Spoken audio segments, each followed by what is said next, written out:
Why does grief make us feel weak, and how do we deal with the waves of grief? In this episode, we'll walk through this tough topic and what has helped me personally handle the grieving process after unexpectedly losing my husband.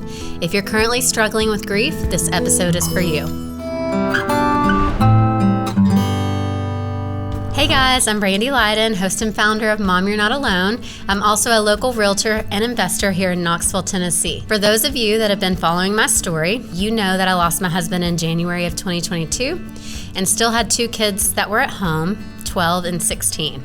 With that being said, I've had my share of grieving. So let's talk about what and why grief makes us feel weak. I think there's a myth out there that if we cry, we're weak, and this is just not true. I think you have to cry to truly grieve, and crying can be viewed as both a strength and a weakness because crying shows that you're human. We're all human, right? Humans are the only beings that have the ability to cry. That's kind of cool. So animals can't cry, reptiles, nobody but humans. So crying is also a form of release of emotions that most cannot control, and that does not make us weak. So now how do we deal with grief? I think my son's therapist said it the best. Grief is like an ocean. We're all in the same ocean. Some of us are drowning in grief, and some of us can see our feet in the shallow end. So it shouldn't be a place of judgment as to where you're at in the ocean. We all deal with things differently, and we all have waves that hit us at different times. I was very lucky that God healed my heart fast and gave me a sense of peace almost immediately after my husband died. Yet at the same time, I felt guilty for not grieving in that moment like other people were. I think I just had to be strong for my kids and still run my business. Let me get back to how we deal with grief. So first, I want to talk about acceptance. I think that's the first thing we have to do. Not living in denial and accepting what has happened, okay? That's going to be our first thing. The second thing is letting emotions happen. So we have to let ourselves cry. We have to have a moment when that wave comes crashing on you. This could be an anniversary, it could be a birthday, it could be a song, it could be anything. So just allow yourself to let those emotions run their course. This is how we heal.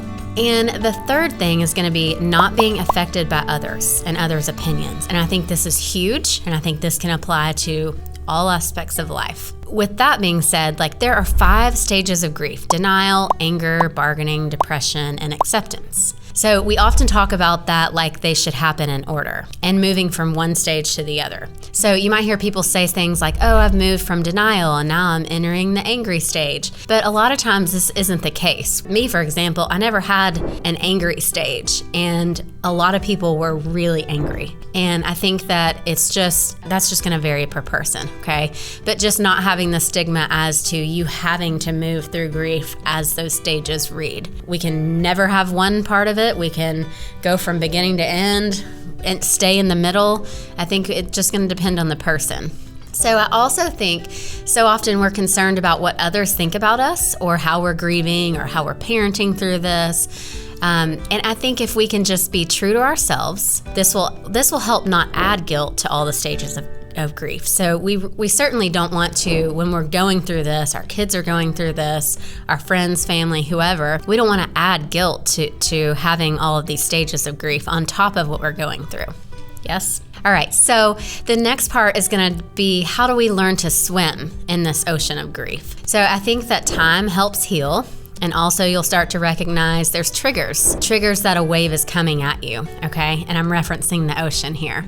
So for example, I shared my birthday with my husband for 20 plus years. We were 2 days apart, so on my birthday week, it's gonna be emotional, okay? It's leading up to this. It's like, I wanna celebrate myself, but I feel guilty. He's not here and his birthday's in 2 days. And what do I do for the kids? And how do I, reach out to his family? And it's just like a lot of pressure. For me, I need to prepare that birthday week is coming.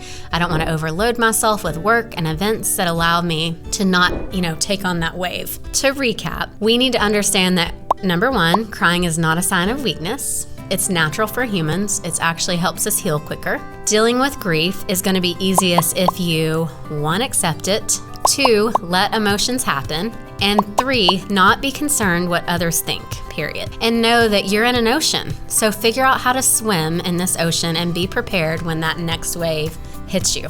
Okay, mamas, if you haven't joined our Facebook group, Mom, You're Not Alone, I want to personally invite you to join today. I'm here to connect and bring you value. If you have loved today's episode, also, I would invite you to subscribe to my YouTube at Brandy Lydon today, because Mom, you're not alone.